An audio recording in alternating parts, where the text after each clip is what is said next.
ಈಗ ಭಕ್ತಾದಿಗಳು ಜಾಸ್ತಿ ಆಗ್ತಾ ಇರಬೇಕು ಅಂತ ಅನ್ಸುತ್ತೆ. ಯಾಕಂತಂದ್ರೆ ನಾವು ಫ್ರೀ ಬಸ್ಸಿನ ವ್ಯವಸ್ಥೆಯನ್ನ ಮಾಡಿದೀವಿ ಮಹಿಳೆಯರಿಗೆ ಅಲ್ವಾ. ಈ ಎತ್ತಿನ ಗಾಡಿಯಲ್ಲೇ ಬರಬೇಕಾಗಿಲ್ಲ,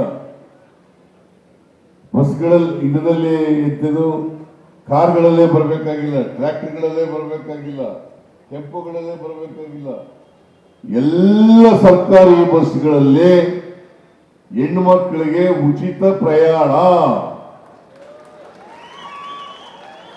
ಹೌದಲ್ಲ?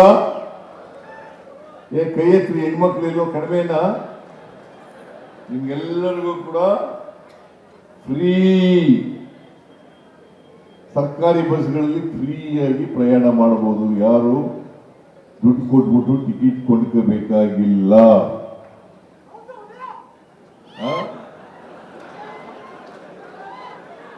ಎಷ್ಟು 300 ಕೋಟಿ 300 ಕೋಟಿ ಸಾರಿಗೆ ಸಚಿವರು ಇಲ್ಲೇ ಇದ್ದಾರೆ.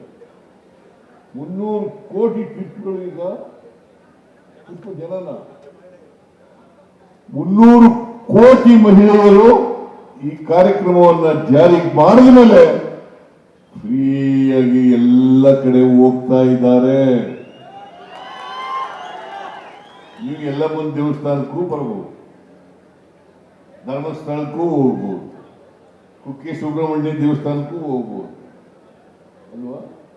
ಎಲ್ಲ ದೇವಸ್ಥಾನಗಳಿಗೂ ಹೋಗ್ಬೋದು, ತವ್ರ ಮನೆಗಳಿಗೂ ಹೋಗ್ಬೋದು, ಅಕ್ಕ ತಂಗಿನ ಮನೆಗಳಿಗೂ ಹೋಗ್ಬೋದು, ಅಣ್ಣ ತಮ್ಮಿನ ಮನೆಗಳಿಗೂ ಹೋಗ್ಬೋದು.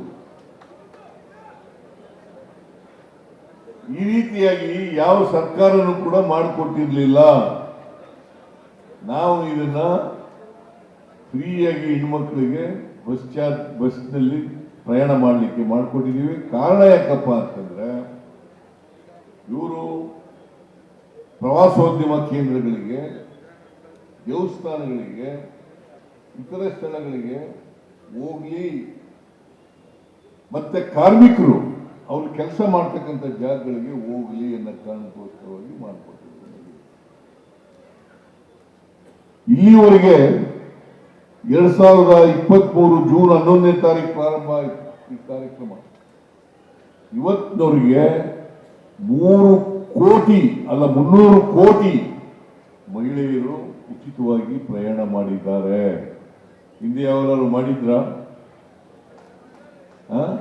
ಏನ್ ಬಿಜೆಪಿಯವರು ಬಹಳ ಧರ್ಮದ ಬಗ್ಗೆ, ಆಚಾರ ವಿಚಾರಗಳ ಬಗ್ಗೆ ಬಹಳ ಮಾತಾಡ್ತಾರಲ್ಲ, ಸಂಸ್ಕೃತಿ ಬಗ್ಗೆ, ಸಂಸ್ಕಾರದ ಬಗ್ಗೆ ಬಹಳ ಮಾತಾಡ್ತಾರೆ. ಯಾವತ್ತಾರು ಮಾಡಿದಾರ?